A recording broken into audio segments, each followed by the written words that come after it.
Hello and welcome back to Land Rover Toolbox videos. This is the second part about Evans waterless engine cooling. In the first part we had a look at Evans cooling and what advantages it has over ethylene glycol.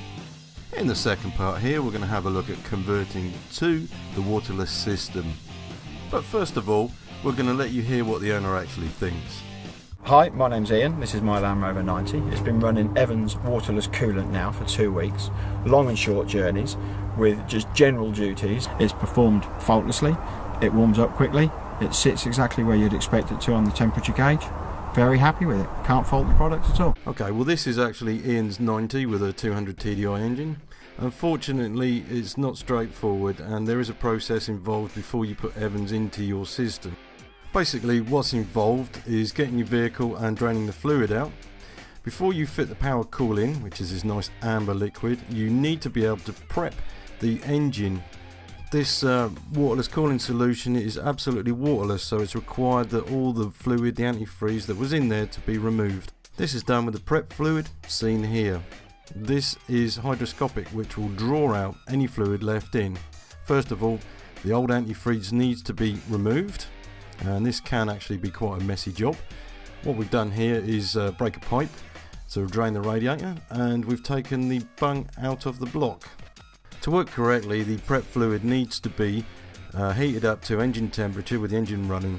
If you leave it in there for longer, that's fine. Apparently that will clear the scale out of older engines and the cooling system. So what Ian's doing here is running it, getting the engine hot, running it about, and then afterwards we'll get back and we'll drain the fluid out. Okay, I will say that you don't have to drive on Comp Safari to take advantage of this. This is for longevity. Once it's in there you can leave it and forget about it.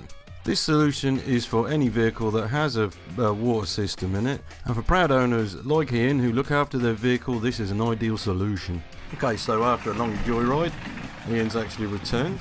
Just to confirm on his Defender temperature gauge, which isn't the most accurate, it is actually sitting where it should be. So it's back in the workshop, let the engine cool down, and you should know this, never work on a hot cooling system, otherwise you get scolded. Same process, and what we're doing is making sure we've got as much of this flushing fluid out as possible. This is almost the same as the solution that's going in here, but what we're doing is draining it out as much as we can get out. The prep fluid is actually non-toxic. However, if you're going to dispose of this, because it will have antifreeze in it, it needs to go to a waste site, which you'll have to contact your local county council about this. We've also got a little bit of cleaning up to do in the pit because it can be a messy job draining out. Okay, so it's a matter of just putting the fresh fluid in and topping it up, making sure there's no air in the system. With a radiator, quite commonly there's a bung on the top of it which will let your air out. This is also a convenient way of filling the radiator and the engine up to level quite quickly. Just to get the level a bit higher, using the expansion tank to fill it up, and once it's come to the level at top of the bung on the radiator, it then can be capped off, either by socket or in this case an Allen key. Okay, so we've got a level, and that will probably need topping up again once the engine's run through.